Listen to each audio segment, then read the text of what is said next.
எசேக்கியேல் 36 அதிகாரம் 27 வசனம். உங்கள் உள்ளத்திலே என் ஆவியை வைத்து உங்களை என் கட்டளைகளில் நடக்கவும் என் நியாயங்களை கைக்கொள்ளவும் அவைகளின்படி செய்யவும் பண்ணுவேன்.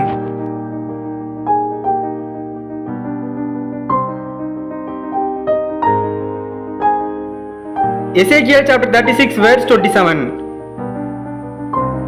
And I will put my spirit in you and move you to follow my decrees and be careful to keep my laws. Amen.